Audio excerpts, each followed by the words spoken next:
सियावर रामचंद्र जी की जय। देखिए, माता सीता सुनैना के पास आई हुई हैं, जहाँ अलग अलग डेरा लगा हुआ है। दशरथ जी का समाज अलग डेरा है, इतना बड़ा चित्रकूट है, जगह जगह उनके रहने की व्यवस्था हुई। तो सुनैना जी का जो डेरा था वहाँ पे सीता आई थी, लेकिन सीता के मन में अपने सासुओं की सेवा का विचार आते ही सुनैना ने उनको विदा किया और दोनों उनको हृदय से लगाए। दशरथ जी ने अपने पुत्री का बहुत तारीफ, बहुत बड़ाई किया कि तुम दो लोग कुलों को पवित्र करने वाली हो। ये सब बातें हुई। अब सीता जी का वहाँ विदा हो गई हैं। अब देखिए, अब जनक जी और सुनैना से वार्तालाप हो रही है। सुनैना जी कह रही हैं कि राजा रानी ने बार बार मिलकर उनके दोनों को हृदय से लगाया। अब सुनैना कह रही हैं कि उन्होंने, सुनैना जी ने भरत के व्यवहार को उनके सामने रखा, तो भरत जी के प्रेम में मानो वो ध्यानस्थ हो गए। जनक जी उनका इतना विशाल प्रेम देख करके दशरथ जी उसमें खो गए।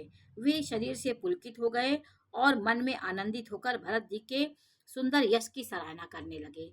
अब दोनों लोग बातें कर रहे, वे बोले, हे सुमुखी।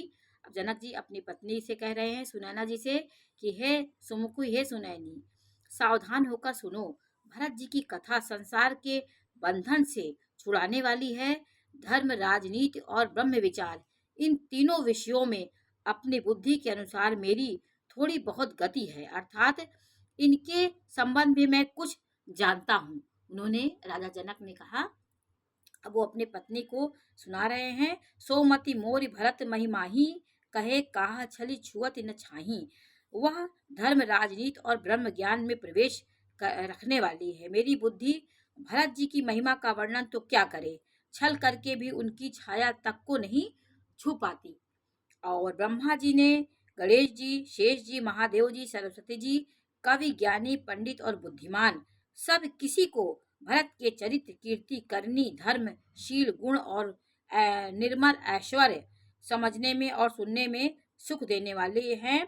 और पवित्रता में गंगा जी का तथा स्वाद मधुरता में अमृत का तिरस्कार करने वाली भरत जी की महिमा है। उन्होंने कहा, गंगा जी का स्वाद, मधुरता और अमृत का तिरस्कार करने वाली पवित्रता, गंगा जी का पवित्रता और अमृत की मधुरता को भी तिरस्कार करने वाला भरत जी का गुण है। इतना महिमा उन्होंने बताया भरत जी का कि निर्वधि गुण निरुपम पुरुष भरत भरत सम जानी।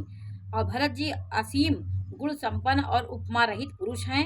भरत जी के समान भरत जी ही हैं, ऐसा जानो। सुमेर पर्वत को क्या शेर के बराबर कह सकते हैं।